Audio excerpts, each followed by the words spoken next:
Dan Farisi and Commercial Integrator. They just released their annual 40 Under 40 list. It's something that I take a lot of pride in, that we make sure that we recognize the amazing individuals who comprise the fabric of this industry and people who really kind of punch above their weight. You're not just singly focused on tech heads or, knob jockeys. These are people who understand the... I'm having trouble with knob jockeys, but go ahead. Hum heads. Propeller heads. Hey, you know what you do? You buy yourself a tape recorder, you just record yourself for a whole day. I think you're going to be surprised at some of your phrasing. The magic of immersive experiences, how church AV influences higher ed spaces, and virtual policing. All that and more. Next on AV Week. This is AV Week, episode 731, recorded Friday, August 22nd, 2025. Experience Economy. This is AV Week, your weekly wrap-up of the biggest news and stories in the AV and IT world. This week, we've got rebates, virtual police, and experiences. Let's get into it. Sennheiser is putting money back into the pockets of U.S. customers. The company has launched a rebate program for its Team Connect Bar S and M models. Buyers can get $150 back on the Bar S and $300 U.S. on the Bar M for purchases made between August 1st and October 31st.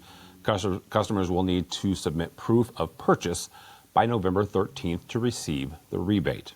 The UC Awards 2025 revealed what many in the enterprise communications have already felt. Vendor lock-in is fading fast.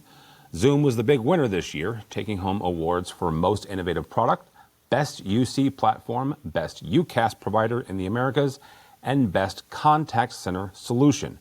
New Wave Communications earned recognition for its iPilot orchestration tool, which reduces development timelines and cuts overhead by enabling multi-vendor environments. Other winners included RingCentral, Density, and Tata Communications. The biggest takeaway, enterprises are increasingly embracing multi-vendor strategies to gain agility and resilience. In Seoul, police are turning to holograms to cut down on crime. A life-size holographic police officer has been installed in a downtown park, appearing nightly between 7 and 10 p.m. The projection warns visitors that CCTV is active and that police can respond in real time. Since the hologram went live, reported crime in the park has dropped by 22%. Now, while the virtual officer can't enforce laws, officials say it acts as a strong psychological deterrent, and they're considering expanding the program. Sharp is growing its multi-sync Me lineup with new anti-reflective displays in larger formats. The new PNME2 models come in 75, 86, and 90 inches. They feature high haze panels with 450 nits of brightness. They're slimmer than previous models and add modern touches like USB-C and DisplayPort with alt mode, an onboard browser, gigabit Ethernet, and 32 gigabytes of storage. The series is also Energy Star 8.0 certified, giving AV pros more sustainable options for classrooms, conference rooms, and digital signage. Epson has announced a new projector plugin for QSys. The QSys certified plugin allows integrators to control Epson's 3-chip, 3 LCD projectors directly within the QSys environment. That includes input selection, audio, brightness, menus, and even real-time monitoring. The integration is designed to streamline workflows in education, corporate, and large venue installations, giving AV teams a simpler way to manage projection inside the wider QSys ecosystem. That's your AV news. Stick around for this week's roundtable where we dig into all the things in immersive experiences and Commercial Integrators' annual 40 Under 40 list. This is AV Week. All right, welcome back with us to discuss a number of the articles that we've got. First and foremost, Mr. Dan Farisi from Commercial Integrator. Welcome, sir. Thank you so much, Tim, for having me back. Always good to chat with you. Oh, good to see you. And also, a very dear friend, I'm going to hold off calling him an old friend, but a very dear friend who is also a Commercial Integrator, AV living legend, Mr. George Tucker. Hello, hello. Glorious to be back, guys. How are you? I'm all right. The white beard does the old part for me. Yeah, so, it does. you know. It does. I'm practicing for Santa Claus this year. You know. You could actually pull that off. I mean, you don't have the weight for it anymore. Good Lord, look at you, looking svelte and everything. Good night. All right, first story. Our friends over at AV Network, they profile 3 environments where immersive experiences are inspiring some new approaches. What makes these projects, at least to me, stand out is that immersion is not just bigger screens, bigger speakers, whatever. It is the storytelling aspect of this, and it's how they are transforming spaces using stuff like projection mapping, synchronizing audio across environments and multiple rooms. It is where the technology helps audiences become part of the narrative, part of the story. Mr. Tucker, I want to start with you on this. When I looked at this, first of all, I'm like, okay, this is cool, awesome, groovy. Avixa has been talking about AV experiences and making sure that we as an industry stop talking, or at least reduce the amount of time we talk about black boxes and more about the experiential part of AV. Okay, good, awesome, groovy. Check one on that. However, the second part of this is, okay, this is awesome, groovy, and I know enough to be dangerous here, so I know roughly how much those experiences cost to put in and to maintain and to keep going. So this is the question that struck me. This is something that an IT manager or an AV manager can take to their higher-ups, to their CIO, to their CEO and go, wouldn't this be awesome? And the CEO will, that's great. And the accounting department will say no. But how can they use stuff like this? Maybe not to get a one-for-one, right? We're not asking, for folks to emulate the sphere here, right, in their boardroom. But how can they use those same experiences and those same technologies to say, hey, look, yeah, we're not asking you to do this, but imagine what we could do in that same vein, right? With that same feel, with that same experience. How can they take those really massive things and pare it down and go, look at this, and wouldn't this be cool in X, in our entranceway, in our multi-purpose space?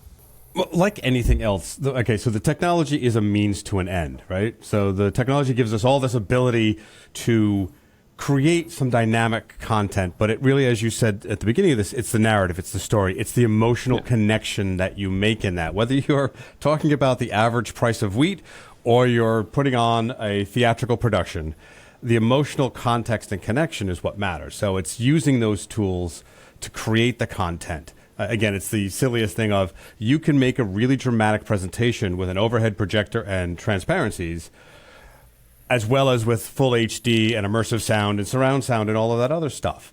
So this gives us a deeper context to it, right? Because we love seeing those images the way that they pop out at us and that they feel like we're in the living room with them. I know when I used to write about this stuff all the time, we would say, you want to be present in the room, whether you're right there or 1,000 miles away. And that's the same idea. And those emotional connections are really, really important. We did one many years ago for a heating and cooling manufacturer. I'm going to keep my NDAs in place, even though they're probably expired, in which it was the entrance to a training room. So we did the whole training room. It was pretty standard with projectors and whiteboards and interactive stuff on their desks. But the waiting room before you got in, where you got your coffee and your donuts and you said hello to everyone who was going to be part of your training program, they did this very interesting video that rear projected onto piezoelectric screens or doors. And it was rear projected, and as it ended and the lights started to come up in the classroom, the doors faded to transparency, and then they slid open.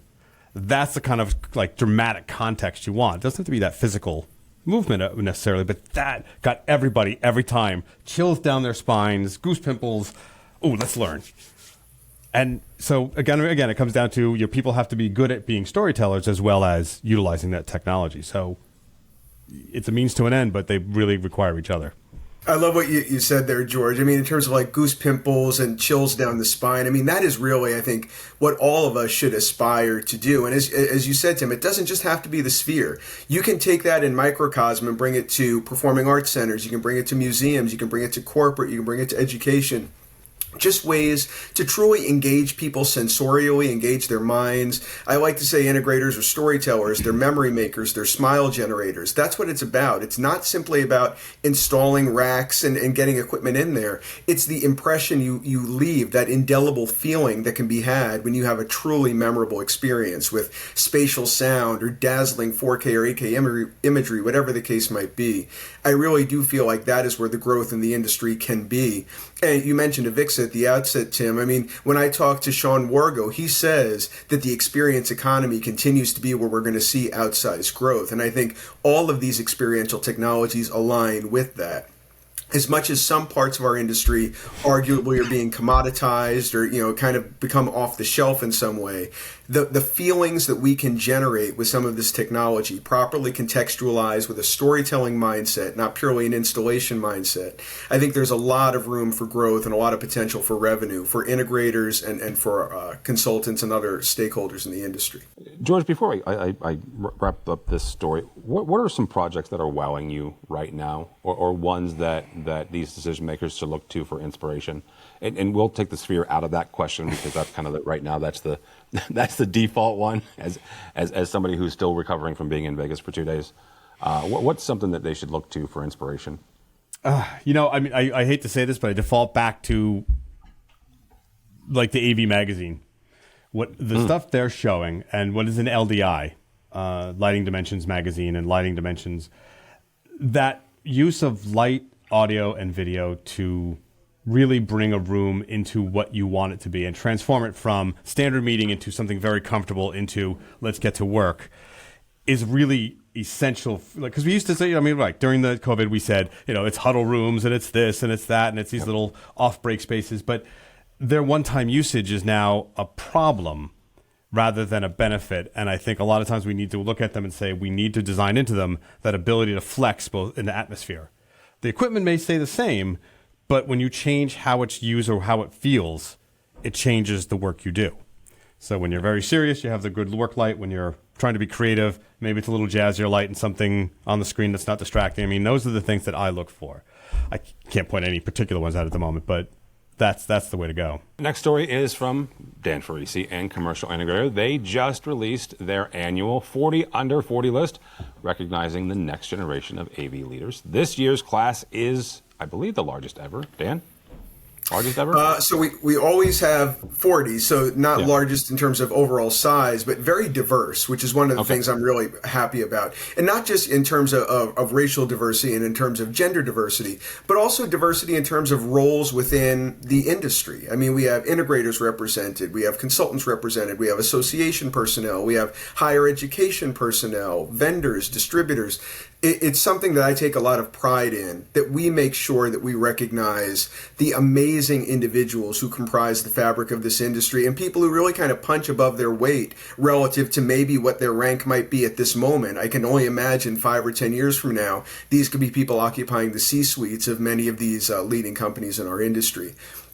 So it's something we take a lot of pride in, and we love the response that it's gotten, the social media response. When we dropped it this past Tuesday, we had our greatest Tuesday website traffic ever in the history of tracking it. So I was really, really pleased to see the amount of outpouring of support it has gotten. And one of the reasons I say that is because obviously all of us follow the news, economic uncertainty and anxiety. Some people are doing RIFs, some people are doing layoffs.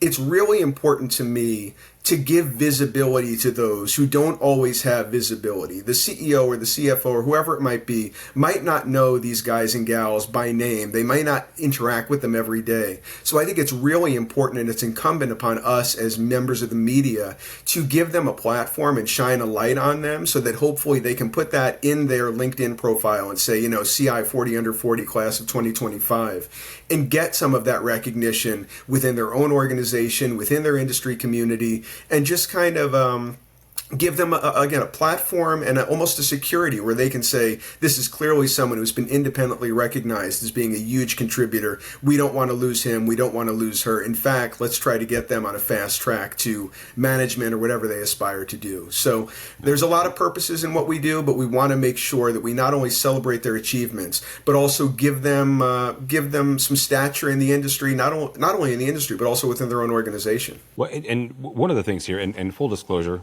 I was one of the first class of CI 40 under 40 in 2014, along with Mr. Chris Netto, who is the exact same age as I am.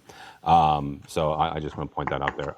But that is one of the things that I've been watching there for the last 11, 12 years, Dan, and watching where a lot of these folks have gone. You're right. It is you guys are recognizing folks and watching these industry leaders in their own right, even though the age might not be there, but watching them in the last 10 to 12 years and watching how they grow. Mr. Tucker, when you look at this, what does the diversity in where each of these people are? Dan highlighted the fact that this is not just diversity about race or gender, even though that is there, but also in each of those places, right? They have engineers, they've got salespeople, AV salespeople, they've got association members. What does that diversity tell us about what's coming for the industry and what the leadership of the industry will be for the next 10, 20 years? I think they'll be more finely focused. That will have a more, and I think we're using the word diversity, but a more rounded appreciation of what it takes to get into those installations and make them work. Whether it's live events, I guess, because some of these people dabble in some of that as well. Yep. That's at least what I see is you're not just singly focused on tech heads or knob jockeys. These are people who understand the comprehensive. I'm sorry, I'm having trouble with that. These are people who understand. I'm having trouble with knob jockeys, but go ahead. Yeah, well, hum heads. We want to call them hum heads. Okay. Propeller heads. But they understand propeller heads. There you go. But they understand the complete thread and the complete signal flow from creation to hardware in this industry, and that's really important. I know sometimes when we get into it, with some of the companies I've worked for, it was about gear. Yes, it solved the problem, but it was highest margin, shortest install time, go. Yeah. And as I've said before, it's like sometimes you have to think outside yourself. What is the benefit to the client? And if you're doing it wrong or just selling them something, then it's worse than doing nothing. And I think what you see in these people is the idea of being able to be judicious in that technology and create something that's lasting rather than just new. I think that's absolutely true, George. And the other thing I'll say is I go to NSCA BLC every year, and I look and I see these legendary people who might be now in their 50s or 60s or 70s, and there's sometimes a little bit of collective hand-wringing, like who is going to fill the shoes of all these people when they eventually retire and want to spend time with their grandkids and great-grandkids. And it just made me so optimistic when I saw we had 300 plus individual nominations this time, which was the most nominations that we've ever had. So in terms of the biggest class, it was the biggest class of potential nominees that we ever had with 300 plus.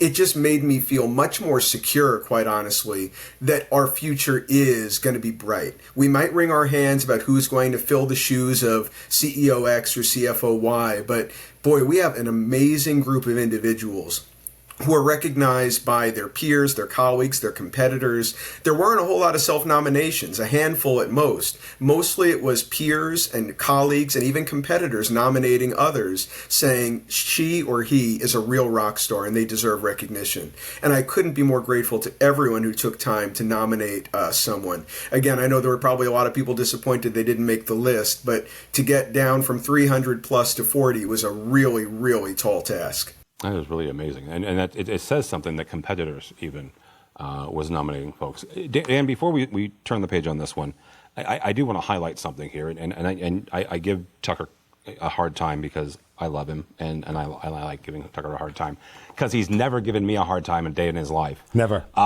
Pure as driven snow. Yeah. George was recently named an AV living legend. And I want to highlight here, first of all, congratulations, Mr. Tucker. You absolutely deserve it. It was a fantastic article, Dan. But but highlight that bookend, right? CI does 40 under 40, right? Which is celebrating the folks that are up and coming, and as you said, is the next generation. But you also have this thing over here called AV Living Legends, where you are recognizing and highlighting the contributions of folks who not only have helped mentor dummies like me, because Tucker is 100% one of those, but also have helped to pour into the next generation. George is he won't say this publicly, but he is one of the best teachers, AV teachers I've ever met. He's getting ready to do it again, right? He does it all the time at his shop. Why is it important to highlight both sides, I guess, of this experience spectrum? We really think that the AV Living Legends is super important as a bookend to the 40 under 40 because, some people have had concerns about the 40 under 40, the perception of being ageist, or like if someone is 42 or 43, they can no longer be highlighted. We did want to offer that bookend and say that, okay, you may not be under 40 anymore, you may not be a rising star, but you still are contributing or have contributed over decades vastly to our industry's collective knowledge and our practice. And I think George is an ideal example of that. I'm thrilled that we're about 70 or so now with the AV Living Legends, and I'm looking to get well past 100 and beyond. I'm reaching out to many of the names in the industry that we all know. I'm not going to drop anybody's name right here because I want to keep it a surprise. But I also just want to say one of the nice things about AV Living Legends, and I know you and I, Tim, have had a conversation about this offline, it is 100% grassroots crowdsourced. I don't pick them. My editorial colleagues don't pick them. Someone will not be an AV Living Legend unless a third party reaches out to me or Amla or Alyssa and says, George should be on that list. Person XYZ should be on that list. So it's 100% crowdsourced, and I want to keep it that way.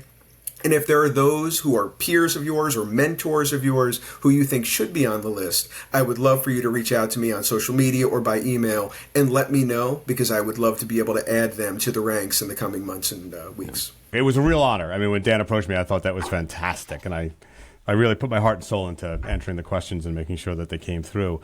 But what that book ends, as Dan said, and what you were asking about was you have that dynamic energy of those who are, I guess, younger, for lack of a better word of it, who are really pushing to enter new worlds. And then you have the living legends who we're very comfortable where we are, is still dynamic, still cutting edge, still pushing. But that balance of power is always fun to have, both in the industry and when you're in a workspace, because you can get people who will just go to the ends of the earth and do something. And then the older ones who went, well, we could have done it a little bit differently, a little bit simpler, but I like the energy, and here's what we have to offer for that. It comes down to, like you said, I love teaching, and having that kind of status now is a great thing to have when you're doing these seminars, doing these teaching things where, yes, look, there is something that comes up from here, and you guys can achieve really good things. Whether you are a white-collared person behind the desk or you're still digging in the trenches, as I often like to do. I will also highlight one more thing, just because I also like to give Mr. Netto a hard time. He is one of the few people I know that is not only a CI 40 under 40, but also a living legend. So it is possible, kids, to occupy both bookends. So there you go. And it won't go to his head. It won't, I swear. Oh, 100%, because it already has. 100% already has. And now Mitchell's going to clip that, and he'll use that on socials. From AVNation, we looked at, honestly, 10 ways technology is being used to not just deepen congregational worship or congregational worship in houses of worship, actually how the innovations inside House of Worship AV is impacting the AV that folks use in corporate as well as higher education. One of the things that I have noticed over the last, let's say, 10, 20 years, the folks that occupy the spaces inside houses of worship, 99% of them, and that is not an accurate number, but that's Tim's number, 99% of them are volunteers, right? Yes, you have on-staff people that are paid money to do that. The vast majority of them are volunteers. The vast majority of those volunteers work in some way, shape, or form in technology. They're comfortable there, right? They're absolutely comfortable there.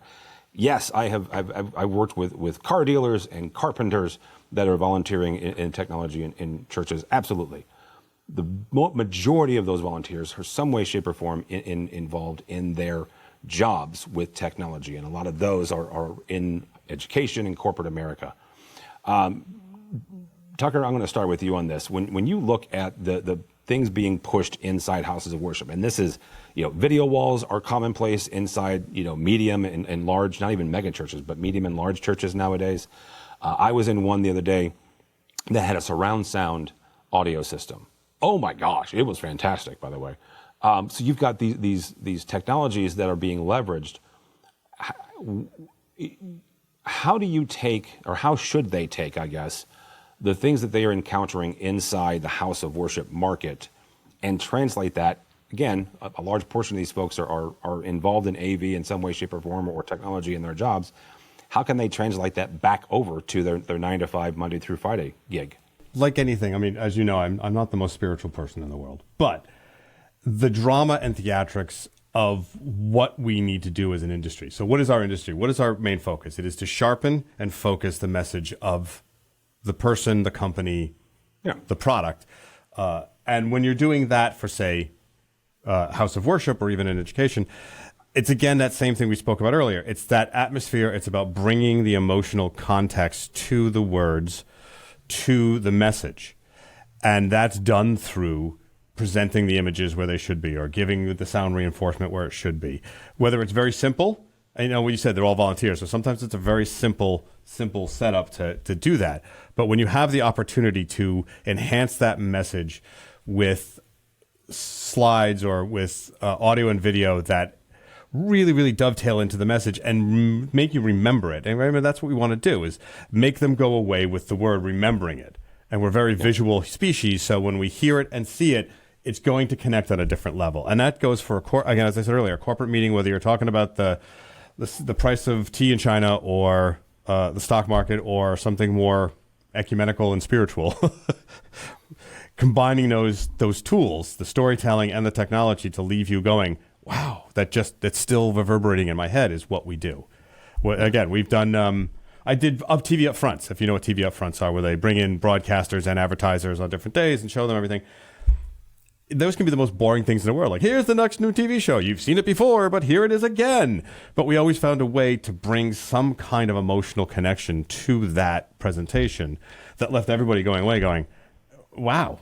Wow, yeah, I do want to go watch the CN or whatever one it was back then, UPN. Yeah. And that's what we get the thrill off of. That's what you get off of that, is bring that back, that energy. I mean, it's about multisensory engagement, right? I mean, I'm a big movie fan, so I'll go to the movies, and the right combination of visuals and lighting and music. I mean, you're watching actors, but it can bring tears to your eyes. You can almost become just enveloped in the experience. And especially for those who are spiritually minded, if you do have that blend of lighting and sound reinforcement and music and visuals, and you're feeling whatever spiritual essence is yours, like it can be something that is deeply enriching and unforgettable.